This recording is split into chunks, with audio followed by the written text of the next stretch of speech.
اولین کو سلف کر دیا گیا، اور نہ صرف سلف یعنی گزرے ہوئے کر دیا گیا بلکہ انہیں مسل کر دیا گیا آخرین یعنی بعد والوں کے لیے۔ جہاں قوم نوح کے الفاظ آئے ہیں تو وہاں اصل میں ذکر ان کی مسل موجودہ قوم کا ہے۔ اسی طرح قرآن میں جہاں جہاں اولین کا ذکر آیا ہے تو وہاں اصل میں ان کا ذکر نہیں، قوم عاد، قوم سمود، قوم لوط، قوم شعیب یا آل فرعون کا ذکر نہیں، امت بنی اسرائیل کا ذکر نہیں، بلکہ وہ تو تمہاری ہی تاریخ بیان کر دی گئی تھی مگر مسلوں سے۔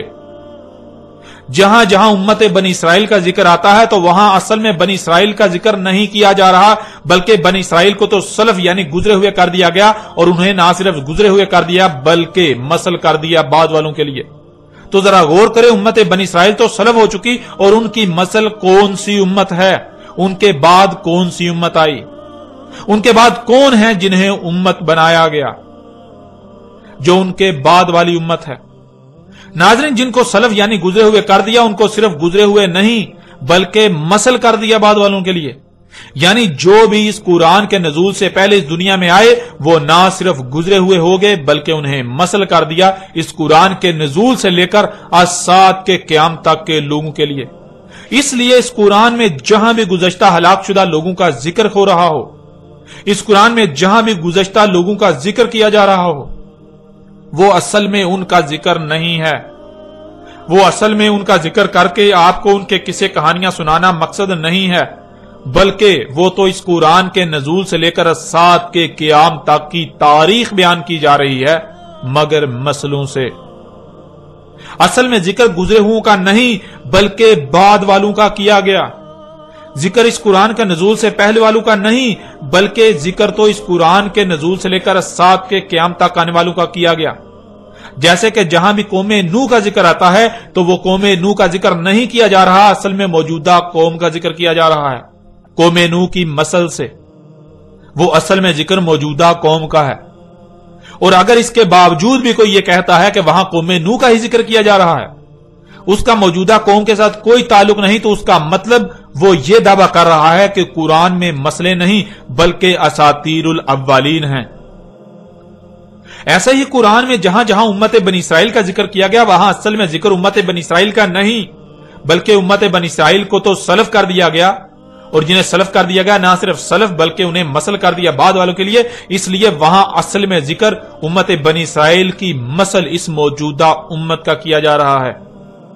اور ناظرین، اسی بات کو ایک دوسرے پہلو سے بھی آپ کے سامنے رکھتے ہیں، آپ پر بالکل کھول کر واضح کر دیتے ہیں۔ اس قرآن میں تمام کی تمام آیات ہیں۔ آیات لفظ جمع کا صیغہ ہے اور اس کا واحد ہے آیت، اور لفظ آیت ضد ہے بین کی۔ بین کہتے ہیں شے کا ہر لحاظ سے، ہر پہلو سے واضح ہونا، اس کا رائی برابر حصہ بھی کوئی پہلو بھی پوشیدہ نہ ہونا، چھپا ہوا نہ ہونا، یعنی کسی بھی شے کا جس کا ذکر کیا جا رہا ہے اس کا ہر پہلو سے، اس کا انگ انگ بالکل کھلم کھلا سامنے ہونا، واضح ہونا۔ اور اس کے برعکس آیت کہتے ہیں پوری کی پوری شے کو چھپا دینا یا چھپے ہوئے ہونا، اور اس کا چھوٹا سا حصہ، چھوٹا سا پہلو سامنے ہونا، جو آیت کہلائے گا، جس میں غور کرنے یعنی جس کی گہرائی میں جانے سے وہ کیا تھا جو چھپا دیا گیا، جو چھپا ہوا ہے وہ کھل کر سامنے آ جائے گا۔ یعنی آیت کہتے ہیں جو سامنے نظر آ رہا ہے وہ اصل حقیقت نہیں بلکہ اصل حقیقت آپ پر اس وقت تک واضح نہیں ہوگی جب تک کہ آپ اس میں غور نہیں کرتے، اس کی گہرائی میں نہیں جاتے۔ جو سامنے نظر آ رہا ہے وہ اصل حقیقت پر پڑا ہوا پردہ ہے۔ جو سامنے نظر آ رہا ہے جو کہ آیت ہے وہ اصل حقیقت نہیں بلکہ اصل حقیقت پر پڑا ہوا پردہ ہے۔ جب تک آپ اس پردے کے پیچھے نہیں جانتے تب تک حقیقت آپ کے سامنے نہیں آئے گی۔ ناظرین، اسے آپ ایک چھوٹی سی مثال سے بھی سمجھ سکتے ہیں۔ مثلا آپ اپنی آنکھوں سے دیکھتے ہیں کہ آپ کو سورج زمین کے گرد گھومتا ہوا نظر آتا ہے، زمین روٹی کی طرح گول اور چپٹی نظر آتی ہے۔ یہ جو آپ اپنی آنکھوں سے سامنے دیکھ رہے ہیں یہ بین نہیں، یعنی یہ کھلم کھلا اصل حقیقت نہیں ہے بلکہ یہ آیت ہے، اصل حقیقت پر پڑا ہوا پردہ ہے۔ اصل حقیقت کیا ہے وہ اس وقت تک سامنے نہیں آئے گی جب تک کہ آپ آیت میں یعنی جو سامنے نظر آ رہا ہے اس میں غور نہیں کرتے، اس میں غور و فکر نہیں کرتے، اس کی گہرائی میں نہیں جاتے، اس پردے کے پیچھے نہیں جانتے۔ اور اصل حقیقت کیا ہے؟ یہ آج پوری دنیا پر واضح ہو چکی ہے کہ سورج کے زمین کے گرد گھومنے سے نہیں بلکہ زمین کے سورج کے گرد اپنے ہی محور پر گھومنے سے رات اور دن آ جا رہے ہیں۔ اب ناظرین، اگر کوئی اسے ہی اصل حقیقت کہے یا مان لے جو آنکھوں سے نظر آ رہا ہے، تو کیا وہ اپنی بات اپنے دعوے میں سچا ہوگا؟ اور حق اس قدر کھل جانے کے باوجود بھی وہ اپنی باطل و بے بنیاد بات پر ڈٹا رہے تو اس کی دماغی حالت کیا ہوگی؟ بالکل واضح ہے کہ ایسا کرنے والا کوئی بیوقوف، جاہل اور پاگل ہی ہو سکتا ہے۔ کوئی ایسا شخص ہی ہو سکتا ہے جس کا ذہنی توازن ٹھیک نہیں ہے۔ بالکل اسی طرح ناظرین، اس قرآن میں آیات اتاری گئی ہیں، اس قرآن میں آیات ہیں، جس کا مطلب کہ اس قرآن میں جو سامنے نظر آ رہا ہے وہ اصل حقیقت نہیں بلکہ اصل حقیقت اس وقت تک سامنے نہیں آئے گی جب تک کہ آیات میں غور نہیں کیا جائے گا۔ یہ جو سامنے ہے آیات کی صورت میں، یہ اصل حقیقت پر پڑا ہوا پردہ ہے۔ جب تک اس پردے کے پیچھے نہیں جھانکا جائے گا اصل حقیقت تب تک سامنے نہیں آ سکتی۔ اور اگر کوئی آیات کو ہی بینات یعنی اصل حقیقت سمجھے یا کہے تو وہ کوئی پاگل، بیوقوف اور جاہل تو ہو سکتا ہے، عقل مند اور اہل حق نہیں ہو سکتا۔ وہ اپنی بات، اپنے دعوے میں باطل و بے بنیاد اور جھوٹا تو ہو سکتا ہے مگر سچا ہرگز نہیں۔ اس لیے ناظرین، جہاں بھی قرآن میں گزشتہ لوگوں کا ذکر کیا گیا وہ اصل حقیقت نہیں ہے بلکہ اصل حقیقت اس وقت تک سامنے نہیں آئے گی جب تک کہ آپ انہیں آیات تسلیم کرتے ہوئے ان میں غور نہ کر لیں، اسے پردہ تسلیم کرتے ہوئے اس پردے کے پیچھے نہ جھانک لیں۔ اس قرآن میں جہاں قوم نوح کا ذکر ہے تو قوم نوح آیت ہے، جب اس میں غور کیا جائے، اسے بیان کیا جائے تو قوم نوح کی بجائے اصل میں ذکر وہاں اس موجودہ قوم کا کیا جا رہا ہے۔ اسی طرح جہاں امت بنی اسرائیل کا ذکر کیا جا رہا ہے تو وہ اصل میں امت بنی اسرائیل کا ذکر نہیں بلکہ بنی اسرائیل تو آیت ہے۔ بنی اسرائیل کو آیت بنا دیا گیا۔ بنی اسرائیل آیت ہے، جب اسے بیان کیا جائے گا تو اصل حقیقت سامنے آئے گی موجودہ امت کی صورت میں۔ اب جب کہ ناظرین یہ حقیقت آپ پر واضح ہو چکی تو اب آپ یہ بھی جان لیں، جو کہ اب تک خود ہی واضح ہو جانا چاہیے تھا، کہ قرآن میں ذوالقرنین سلیمان علیہ السلام کا جو قصہ بیان کیا گیا وہ اصل میں ذوالقرنین سلیمان علیہ السلام کا ذکر نہیں کیا گیا بلکہ وہ مسئلوں کے ساتھ قرآن کے نزول سے لے کر الساعۃ کے قیام تک جو ہونا تھا، آج سے 14 صدیاں قبل ہی اس کی تاریخ اتار دی گئی تھی۔ تاریخ کہتے ہیں حادثے کے وقوع پذیر ہو جانے کو، یعنی کچھ ہوا تو اس کے بارے میں اس کے بعد جو لکھا جائے کہ وہ کب، کیوں، کیسے ہوا، تاریخ کہلاتی ہے۔ ناظرین، کوئی بھی تاریخ دان اس وقت تک تاریخ نہیں لکھ سکتا جب تک کہ واقعہ وقوع پذیر نہیں ہو جاتا۔ قرآن اللہ کی اتاری ہوئی تاریخ ہے اور اللہ کے لیے ماضی، حال، مستقبل کچھ بھی پوشیدہ نہیں ہے۔ اس لیے اللہ نے انسانوں کے نزدیک اس کی تاریخ اتار دی جو مستقبل میں ہونا تھا، یعنی جو انسانوں کے نزدیک مستقبل تھا اللہ نے آج سے 14 صدیاں قبل ہی اس کی تاریخ اتار دی۔ ناظرین، قرآن میں ذوالقرنین سلیمان علیہ السلام کا ذکر کیا جانا کہ اسے پوری زمین میں مکن دیا گیا، اس وقت علاقائی حکومتوں کے ساتھ ساتھ عالمی حکومت بھی قائم تھی جو کہ سلیمان علیہ السلام کی تھی، یعنی پوری دنیا میں علاقائی حکومتوں کو سلیمان علیہ السلام کنٹرول کرتے تھے، پوری دنیا کی حکومتیں سلیمان علیہ السلام کے تابع تھیں۔ تو ایسے ہی قرآن کے نزول سے لے کر الساعۃ کے قیام تک ہونا تھا۔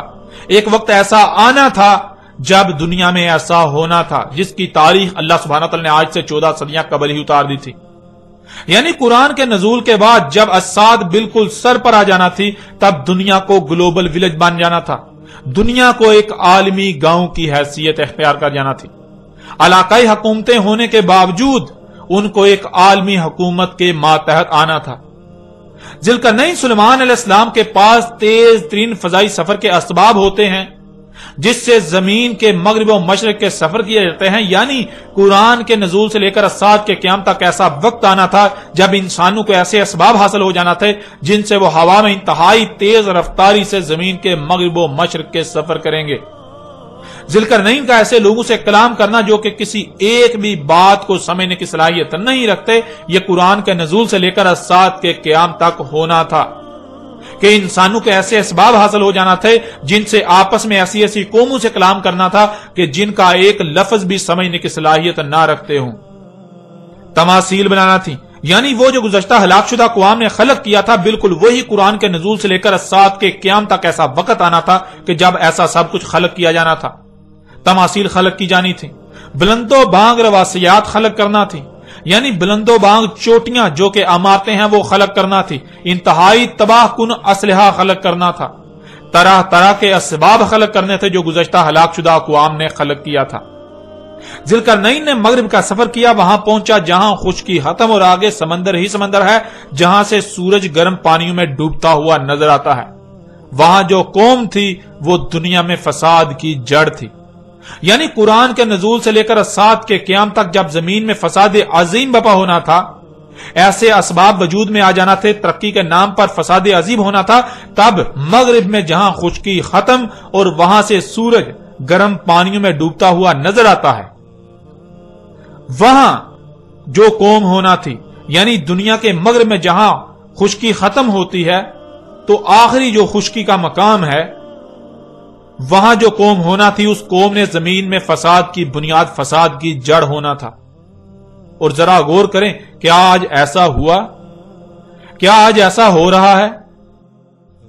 کیا آج واقعتاً ایسے خطے میں ایسی قوم آباد ہے جو زمین میں فساد کی جڑ ہے، فساد کی بنیاد ہے، جہاں کے شیاطین زمین و آسمانوں میں فساد عظیم کر رہے ہیں؟ جب غور کریں تو ہاں بالکل وہ خطہ آج موجود ہے جسے دنیا امریکہ کا نام دیتی ہے، اور امریکی قوم جو دنیا میں فساد کی جڑ ہے، فساد کی بنیاد ہے۔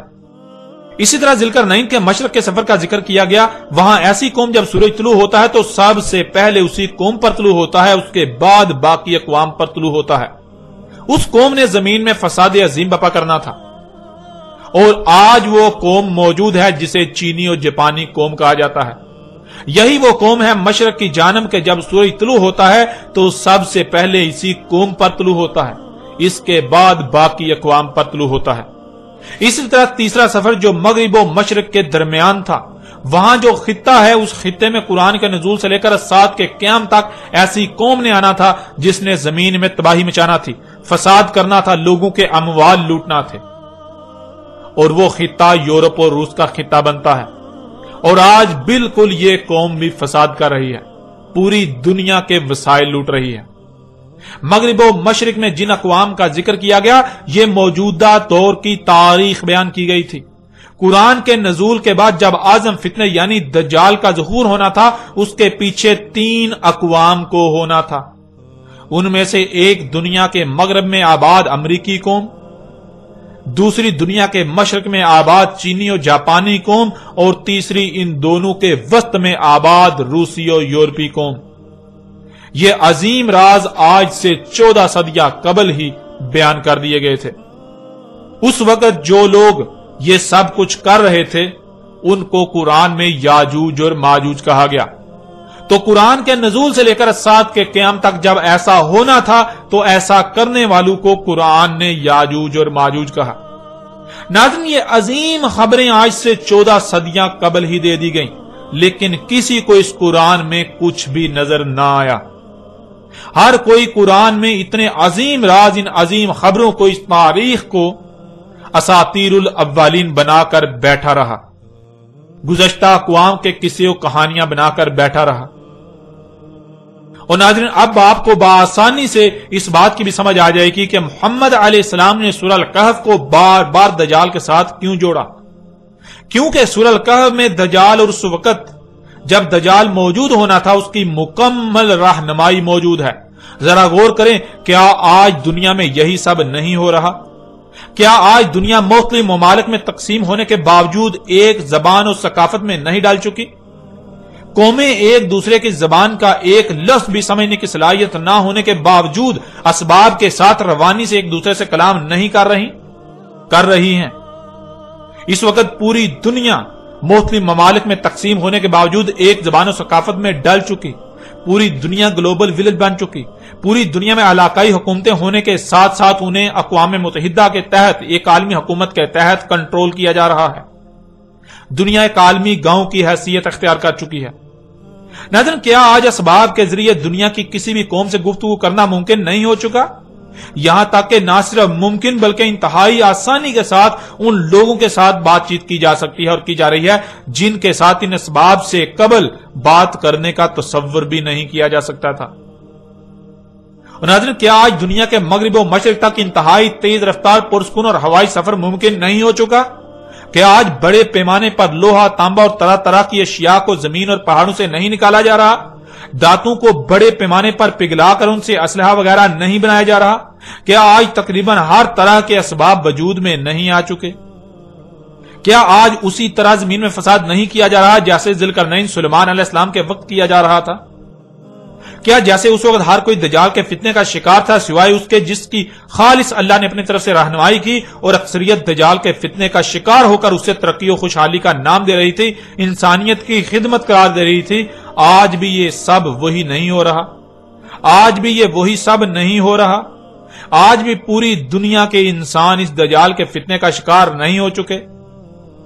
آج بھی فساد کو ترقی اور انسانیت کی خدمت کا نام نہیں دیا جا رہا؟ جیسے اس وقت جنیاتی تبدیل شدہ بیجوں سے اگائی جانے والی فصلوں کے استعمال سے دن بدن بیماریاں بڑھتی جا رہی تھیں اور بچے مفلوج پیدا ہو رہے تھے، کیا آج بھی ویسا ہی نہیں ہو رہا؟ آج بھی بیماریاں دن بدن بڑھتی نہیں چلی جا رہی اور بچے مفلوج پیدا نہیں ہو رہے؟